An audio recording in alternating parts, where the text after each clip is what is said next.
Hello students, welcome back to my channel Abhyas tutorial. और हम लोग पढ़ रहे थे इन्वर्स ट्रिग्नोमेट्रिक फंक्शन, जिसमें मैं आपको साइन, कॉस, टेन और कॉट इन्वर्स के बारे में बता चुका था। अब हम लोग पढ़ने जा रहे हैं सेक इन्वर्स के बारे में। तो उससे पहले जानेंगे कि सेक एक्स कौन सा ग्राफ है। तो सेक एक्स वाला जो ग्राफ बच्चों होता है, ये हमारा वाई एक्सिस, ये एक्स एक्सिस, और इस तरह से जो ब्लू वाले ऐसे पार्ट में करके सेक एक्स का ग्राफ बना होता है। और कहीं पर पाई बाई 2 पर वो टच नहीं करता है, क्योंकि कॉस पाई बाई 2 क्या होता है बच्चों, 0 होता है। और सेक पाई बाई 2 क्या होगा, 1 अपॉन कॉस पाई बाई 2। भाई सेक और कॉस एक दूसरे के उल्टे होते हैं ना, तो 1 अपॉन कॉस पाई बाई 2, तो 1 अपॉन 0 इनफाइनाइट हो जाएगा।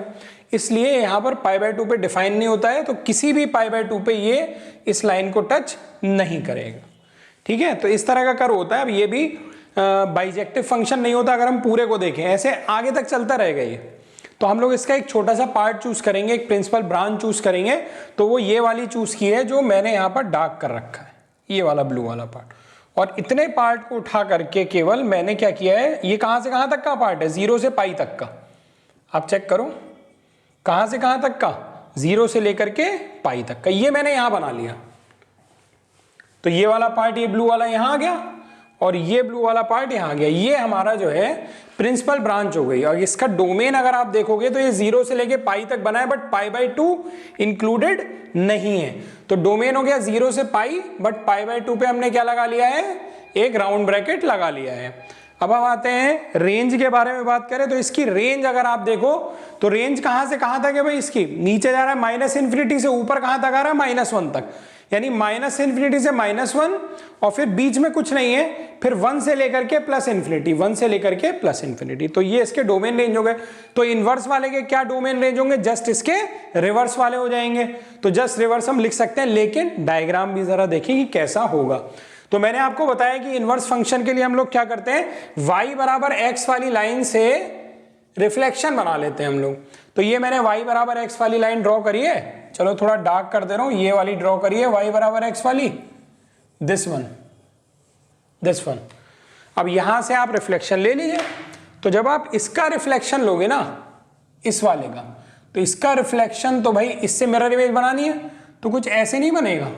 सोचो ऐसे बनेगा कि नहीं बनेगा, देखिए ध्यान से उसको। ठीक इसी तरीके से अभी मैंने शेप बनाया, बस वो पाई बाई 2 से जाएगा या पाई से जाएगा या ओरिजिन से जाएगा, वो अभी मैंने डिस्कस नहीं किया। इसी तरीके से बच्चों अगर तुम इसके बारे में सोचो कि इसका मिरर इमेज कैसा बनेगा, तो बच्चों इसको ध्यान से देखो, ये y बराबर x वाली लाइन है, और ये यहां पर है ऐसे कहीं, नहीं ये यहां पर है ऐसे कहीं, इस तरह से। तो इसका अगर बनाओगे तो कुछ ऐसा बनेगा कि नहीं बनेगा, इस तरीके का, है ना।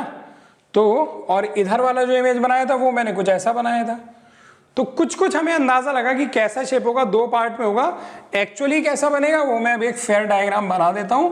आप y बराबर x वाली लाइन से रिफ्लेक्शन लेकर के बना सकते हैं। इसको मिटा दे रहा हूं, ठीक है। तो पहले ये वाला नोट कर लीजिए जल्दी से आप लोग, क्या डोमेन और रेंज है इसकी। तो बच्चों ये वाला जो ग्राफ बना, ये बना हमारा y is equal to sec inverse x का। ठीक है, ये ग्राफ थोड़ा आपको भाई याद होने चाहिए। तो y बराबर सेक इनवर्स x। अब इसका डोमेन क्या होगा और रेंज क्या होगा, बस इसका उल्टा। ये क्या था, y बराबर सेक x, तो इसका रिवर्स मार देते हैं यहाँ। तो इसका डोमेन क्या हो जाएगा, जो इसकी रेंज थी, यानी कि माइनस इन्फिनिटी से -1 यूनियन 1 से इन्फिनिटी। देख लो, वैसे भी डोमेन देख लो, इधर 1 से इन्फिनिटी तक जा रहा है, और इधर क्या है, माइनस इन्फिनिटी से -1 तक आ रहा है, बीच में कुछ नहीं है। और रेंज की अगर हम लोग बात करेंगे तो रेंज इसकी कहां से कहां तक है, 0 से पाई तक है, बट पाई बाई 2 उसमें इंक्लूडेड नहीं है, पाई बाई 2 पे कहीं टच नहीं करेगा। तो ये हो जाएगा ऐसे, 0 से pi by 2 open interval union pi by 2 से पाई क्लोज्ड इंटरवल। ठीक है बच्चों, इसको नोट कर लो।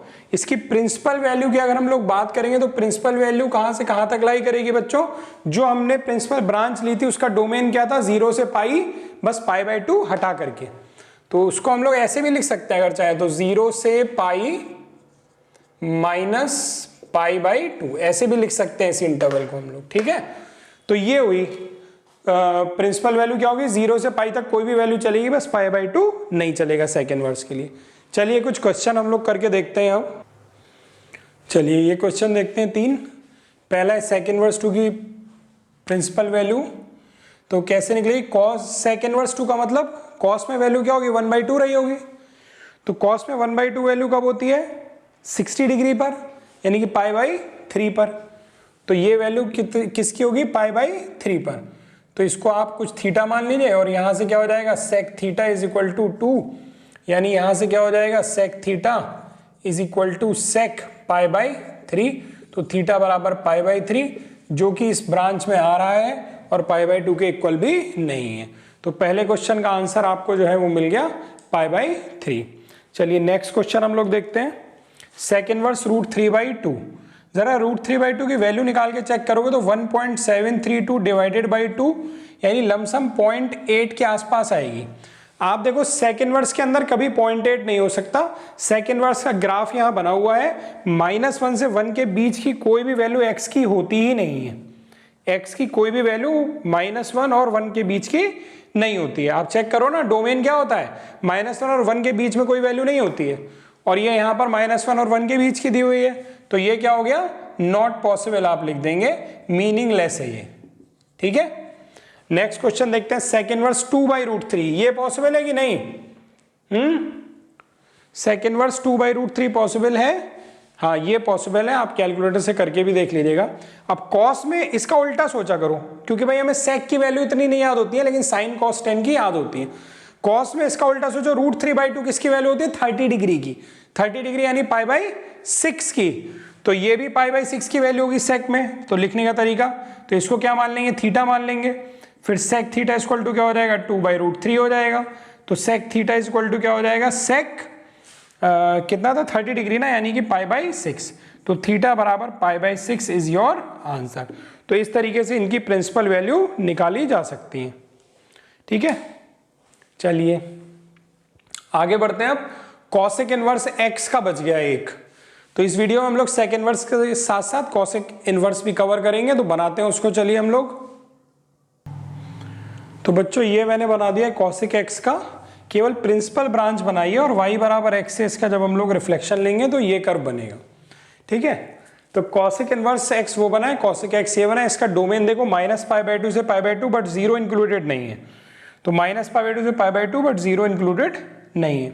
और इसके अगर रेंज देखोगे तो -∞ से -1 और फिर 1 से लेकर के कहाँ तक है, ये हाइट 1 है ना, इस पॉइंट को चलो 1 लिख दे रहा हूँ, 0,1, और ये कितना 0,-1, तो 1 से लेकर के इन्फिनिटी तक, तो वो लिखा है। अब जब इसका इन्वर्स हमने वहाँ बना लिया तो डोमेन रेंज जस्ट रिवर्स हो जाएंगे, तो कॉसेक इनवर्स x के लिए जो डोमेन होगा वो क्या हो जाएगा बच्चों, डोमेन हो जाएगा हमारा, आप इसमें भी चेक कर सकते हो, -∞ से कहाँ तक -1 तक, -∞ से -1 तक, यूनियन फिर इधर कहाँ 1 से लेकर के इनफाइनाइट तक, तो 1 से लेकर के इनफाइनाइट तक। इसी तरीके से इसकी जो रेंज हो जाएगी वो क्या हो जाएगी, ये है रेंज -π/2 से π/2 बट 0 नहीं इंक्लूड होगा, तो आप लिख सकते हैं -π/2 से 0 यूनियन 0 को बस इंक्लूड मत करिएगा, 0 से π/2, ये इसका हो गया डोमेन रेंज। वैसे सबसे ज़्यादा जो सवाल आपको मिलेंगे बच्चों वो साइन इनवर्स, कॉस इनवर्स और टेन इनवर्स पे सबसे ज़्यादा मिलेंगे, लेकिन हमारे सिलेबस में सब है इसलिए मैंने सारे इनवर्स आपको बताए हैं। तो इसकी प्रिंसिपल वैल्यू ब्रांच की बात अगर हम लोग करेंगे तो वो कौन सी हो गई, -π/2 से π/2, प्रिंसिपल वैल्यू क्या हो गई -π/2 से π/2, बस उसमें 0 जो होगा वो इंक्लूड नहीं होगा, यानी कि जो प्रिंसिपल वैल्यू है हमारी वो ये है एक्चुअली कॉसेक इनवर्स x के लिए। तो चलिए अब कुछ सवाल करते हैं मिक्स हम लोग प्रिंसिपल वैल्यू के, जिसमें सेक भी हो कॉसेक भी हो, 2-3 सवाल वो भी करके देखते हैं, फिर हम लोग कुछ आगे नया सीखेंगे। अब देखते हैं मिक्स क्वेश्चन, इसमें कॉट भी है कॉसेक भी है और सेक भी है, इसकी प्रिंसिपल वैल्यू निकालनी है। तो बड़ा आसान है, तीनों की अलग अलग निकाल करके ऐड कर दो, बस यही करना है। तो मैं तीनों की अलग अलग वैल्यू निकालता हूँ, पहले मैं इसकी निकाल रहा हूँ कॉट इनवर्स -1 की। तो कॉट इनवर्स -1 को मैंने मान लिया θ1, तो यहाँ से कॉट θ1 इक्वल टू क्या हो जाएगा -1, कॉट उधर जाएगा, कॉट इनवर्स उधर जाएगा तो कॉट थीटा बन जाएगा -1। तो यहाँ से अब अगर देखो तो जनरली बच्चे क्या करते हैं, अभी तो हमने किया था ऐसा सवाल एक वीडियो में, कॉट ऑफ -π/4 कर देते हैं, क्योंकि कॉट π/4 1 होता है और कॉट -π/4 -1 होगा, तो θ1 बराबर -π/4 लिख देते हैं। बट हमें प्रिंसिपल वैल्यू चाहिए। कॉट में प्रिंसिपल वैल्यू देखो, ये मैंने सब लिख रखे हैं बच्चों, ये पहला वाला जो लिखा है ये सबका डोमेन है, दूसरा वाला रेंज है और तीसरा वाला प्रिंसिपल वैल्यू है। रेंज और प्रिंसिपल वैल्यू सेम ही होता है, तो रेंज याद कर लोगे तो प्रिंसिपल वैल्यू अपने आप याद रहेगी तुमको। तो अब देखो कॉट में जो प्रिंसिपल वैल्यू है ना वो 0 से पाई है और -π/4 उसमें लाई नहीं करता है, यानी ये प्रिंसिपल वैल्यू नहीं हुई। तो प्रिंसिपल वैल्यू क्या हुई, तो अब फिर से देखते हैं इसको। आप ये देखो कॉट की वैल्यू निगेटिव है, निगेटिव कहाँ होती है, निगेटिव होती है सेकंड में और फोर्थ में। जब सेकंड में और सेकंड में ही हम लोग काम करें, क्योंकि हमें 0 से पाई के बीच की वैल्यू चाहिए, तो इसको क्या लिखते हो तुम लोग, पाई माइनस थीटा लिखते हो ना यहाँ पर। तो थीटा कितना है हमारा, अगर ऐसे चेक करेंगे तो ये π/4 की वैल्यू है, तो ये यानी क्या लिखा हुआ है, cot θ1 is equal to cot pi minus π/4। 1 check करिए, π/4 की वैल्यू है ना कॉट में, तो इस तरह से लिखा जाता है इसको। तो θ1 बराबर कितना आ जाएगा, पाई माइनस π/4, या θ1 बराबर कितना आ जाएगा, 3π/4। फिर इसके बाद हम cosec इनवर्स -2 को देखते, -√2 को देखते हैं। तो इसको मान लेता हूं मैं θ2, तो यहां से cosec θ2 इज इक्वल टू कितना हो जाएगा, -√2। अब cosec θ2 इज इक्वल टू, तो √2 है ना, तो 1/√2 45 डिग्री वैल्यू होती है साइन में, तो cosec की 45 डिग्री वाली वैल्यू क्या है, √2। तो ये माइनस में, तो पहले तो ये चेक करो, cosec -π/4। पहला आंसर तो ये चेक करो कि θ2 बराबर -π/4 है, क्या ये cosec के प्रिंसिपल वैल्यू में आता है, तो प्रिंसिपल वैल्यू ये है इसकी, तो क्या है -π/4, हाँ आता है, यहां पर आ जाएगा।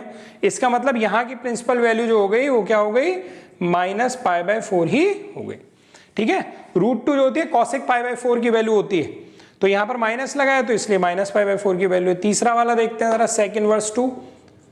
तो sec इनवर्स 2 के लिए मुझे sec तो याद नहीं है, मुझे cos याद है। तो cos में इसका उल्टा यानी 1/2 किसकी वैल्यू होती है, 60 डिग्री की वैल्यू होती है, यानी sec में उसका रिवर्स मारो 1/2 का यानी 2, तो sec 2 किसकी वैल्यू होगी, 60 डिग्री की वैल्यू होगी। तो sec inverse 2 is equal to θ3, तो sec θ3 इज इक्वल टू 2, तो यहां से sec θ3 is equal to sec 60 degree π/3। तो अब यहां से चेक कर लो sec में ये π/3 आता है कि नहीं, तो sec की ये रही प्रिंसिपल वैल्यू π/3 इसमें आ जाएगा, बस π/2 नहीं होता, तो हाँ π/3 होगा। तो θ3 बराबर π/3। तो आपसे क्या पूछा था, इन तीनों का सम्मिशन पूछा था, तो कितना हो जाएगा इन तीनों का सम्मिशन, 3π/4 -π/4 प्लस π/3। इसको आप लोग सॉल्व कर लीजिएगा, एलसीएम लेकर के जो आएगा वो आपका आंसर हो जाएगा। ठीक है, तो अभी तक हम लोगों ने जितने वीडियो बनाए हैं उसमें हम लोगों ने अभी केवल principal value, domain, range discuss करी है और उनके ग्राफ दिखने में कैसे ये डिस्कस किए हैं। अगले वीडियो में जब हम लोग मिलेंगे तो अभी केवल साइन इनवर्स देखा ना, अगले वीडियो में देखेंगे साइन इनवर्स साइन एक्स क्या है, इसका ग्राफ कैसा है, इसका डोमेन क्या है, रेंज क्या है, क्या वैल्यू इससे हमें मिलती है, जो सबसे इंपॉर्टेंट टॉपिक है आपके 12 से लेकर के जेई तक के एग्जाम के लिए। पहले मैं एक बार आपको फिर से बता दूं कि सीबीएसई की बुक से हम लोग जरूर एक्सरसाइज करेंगे, लेकिन उसमें बहुत कम क्वेश्चन है और आईएससी के बच्चों को भी मैं पढ़ाता ही हूं, तो मैं अपने पास से क्वेश्चन इसमें कराऊंगा और सीबीएसई की एक्सरसाइज भी कराता रहूंगा। मेरे सारे लेक्चर्स को अपनी कॉपी में जरूर नोट कर लीजिएगा ताकि आपको बेसिक्स क्लियर रहें इसके। तो चलिए ये वीडियो यहीं ख़त्म करते हैं। Thank you.